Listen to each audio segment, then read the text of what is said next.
ini hadis adalah jaminan dari Rasulullah. Orang yang mengamalkan ini, yang pertama jaminannya al-mautu alal Islam, dia mati dalam keadaan Islam. Allah haramkan tubuhnya disentuh oleh api neraka.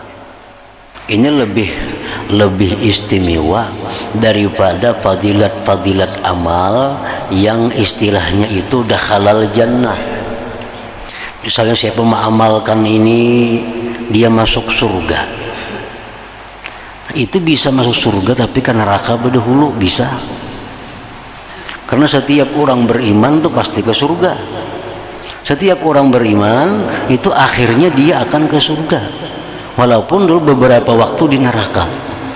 Nah, jadi kalau ada amaliyah yang menyatakan bahwa siapa-siapa yang mengamalkan ini masuk surga, nah itu bukan kada kemungkinan masuk neraka dulu hanya ke surga. Nah, tapi kalau ada fadilat amal yang mengatakan Allah haramkan tubuhnya disentuh neraka, nah ini kada bakal singgah di neraka. Kada bakal singgah di neraka. Karena Allah haramkan tubuhnya disentuh oleh api neraka. Bismillahirrahmanirrahim. Nah, para muhibbin rahimakumullah, jadi sunat zuhur ini ada 3 martabat. Pertama, martabat yang paling rendah atau yang paling minimal, paling minim. Rak'atani qablaha wa rak'atani ba'daha. 2 rakaat sebelum zuhur, 2 rakaat sesudah zuhur. Nah, ini sunat zuhur yang paling sedikit. Jadi usalli qabliyataz zuhri rak'ataini lillahi ta'ala. Aku sembahyang qabliyah zuhur 2 rakaat karena Allah. Tidak ada ketentuan mengenai surah yang dibaca sesudah Fatihah. Lain dengan sunat subuh, ada ketentuan-ketentuan. Nah, sunat zuhur ini terserah kita hendak membaca surah apa sesudah Fatihah itu. Namun apabila tidak ada ketentuan, maka di antara surah yang baik dibaca adalah surat Al-Kafirun dan Ikhlas, atau jar kita kuliah lawan kulhu. Jadi sesudah Fatihah kuliah ayyuhal kafirun, di rakaat kedua sesudah Fatihah qul huwallahu ahad, seterusnya. Nah, kemudian ba'diyahnya seperti itu juga. Ba'diyahnya seperti itu, usalli ba'diyataz zuhri raka'ataini lillah ta'ala. Yang 2 rakaat sebelum zuhur, 2 rakaat sesudah zuhur ini dalilnya dari Ibnu Umar radhiyallahu an. Beliau berkata, "Shallaitu ma'a Rasulillah sallallahu alaihi wasallam raka'ataini qabla zuhri wa raka'ataini ba'daha, muttafaq alaihi." Ujar Ibnu Umar, aku sembahyang bersama Rasulullah sallallahu alaihi wasallam 2 rakaat sebelum zuhur dan 2 rakaat sesudah zuhur. Nah, ini hadisnya Bukhari Muslim. Nah, itu martabat yang paling rendah, paling sedikit itu. Yang kedua, arba'u raka'atin qabla az-zuhri wa raka'atani ba'daha.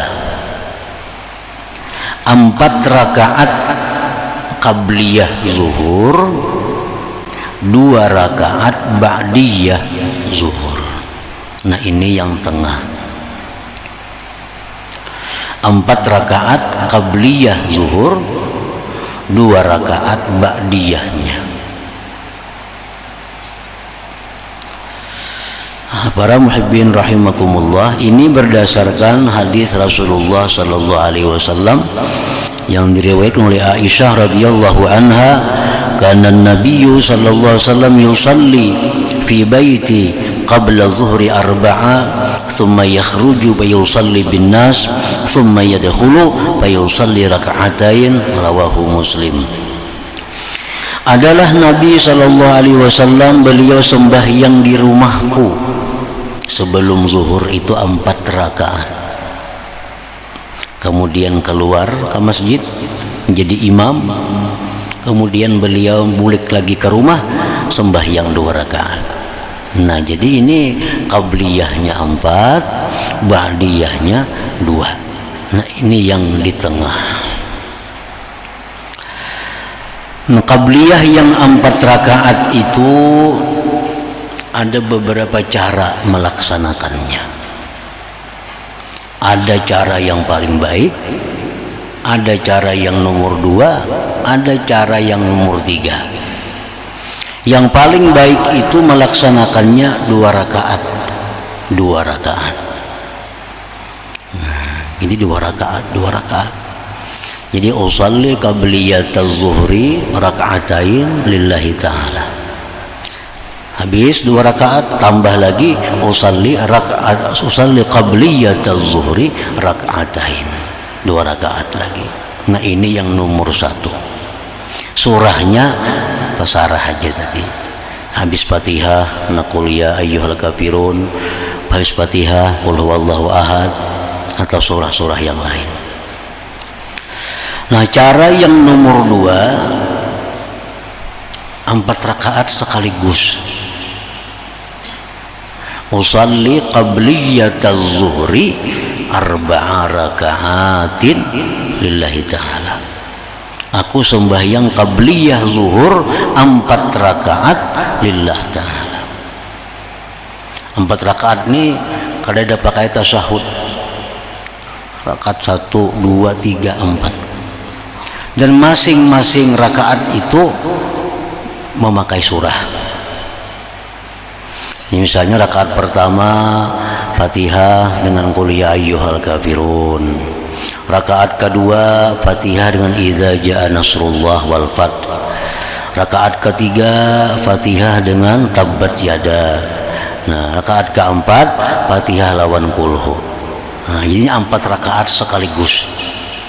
Dan Rasulullah pun pernah melakukan itu. Walaupun yang terbanyak beliau 2 tadi. Tapi ini pun pernah juga dilakukan oleh beliau. Ini sekaligus saja 4 rakaat.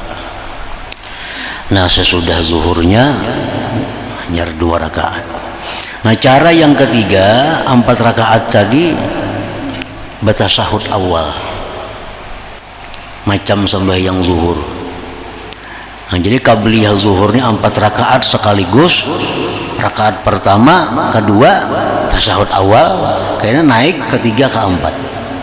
Nah, kalau memakai cara yang seperti ini, nang basurah rakaat pertama kedua aja, 3, 4 kada basurah lagi karena itu sesudah tasahud awal. Ini cara menurut sebahagian ulama di kitab-kitab disebutkan kada pernah dilakukan oleh Rasulullah, tapi kada dilarang melakukan seperti itu. Ada yang mengatakan makruh karena itu menyerupai fardu, ada juga. Tetapi sah, pokoknya sah qabliyahnya. Nah, kemudian yang ketiga, sunat zuhur ini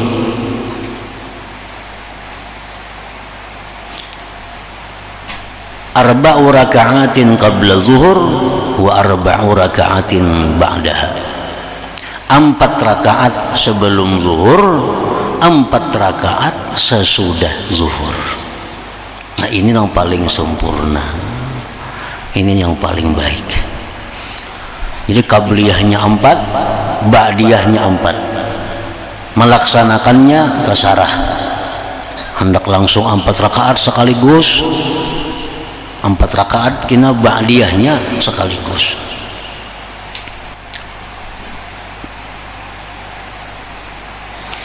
Rasulullah sallallahu alaihi wasallam bersabda, "Man hafaza ala 4 raka'atin qabla zuhri wa arba'in ba'daha harramahu Allah 'alan nar."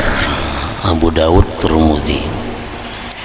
Barang siapa yang memelihara, ujar Nabi nih, memelihara 4 rakaat sebelum zuhur, 4 rakaat sesudah zuhur, Allah haramkan tubuhnya itu dimakan api neraka. Allah haramkan tubuhnya disentuh oleh api neraka.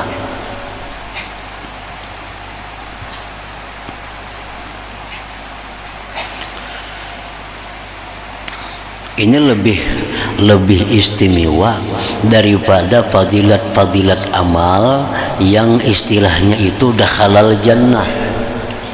Misalnya siapa mengamalkan ini dia masuk surga. Itu bisa masuk surga tapi kan neraka berdahulu bisa. Karena setiap orang beriman tuh pasti ke surga. Setiap orang beriman itu akhirnya dia akan ke surga. Walaupun dulu beberapa waktu di neraka.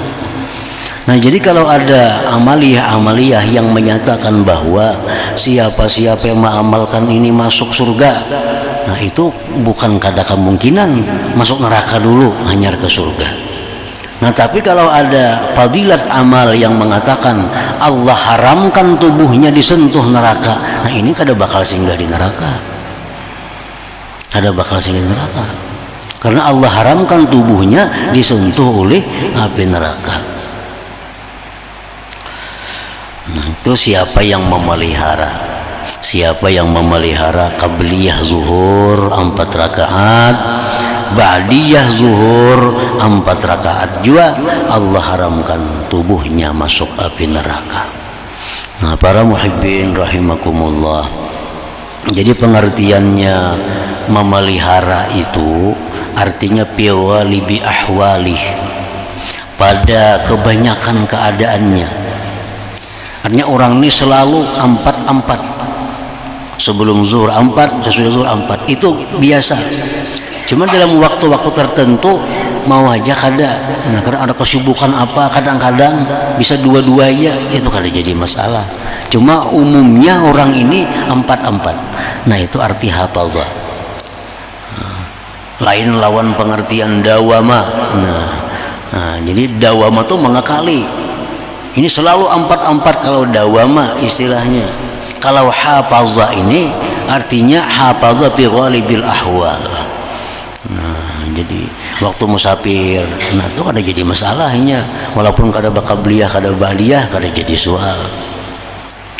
Tapi kalau ini dalam keadaan tenang, dalam keadaan biasa, nah itu 4. Misal mendadak ada kesibukan apa, lalu 2, kada jadi soal. Tapi asalkan kebiasaannya sudah 4. Nah, itu pengertian hafazah. Nah, para muhibbin rahimakumullah. Jadi yang kita capai, yang kita ingin laksanakan adalah tentu yang paling baik di antara yang 3 macam itu. Kita hendak yang terbaik, yaitu 4 qabliyah dan 4 ba'diyah. Nah, bagi yang sulit melaksanakan ini sulit ini. Bukan ringan 4 itu. Karena 4 8 tambah zuhurnya 12 para kayak sembahyang tarawih. Ini berat. Bukan hal mudah.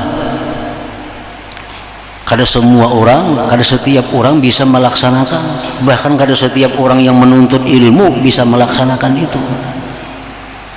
4 qabliyah, zuhur, ba'diyahnya 4 lagi.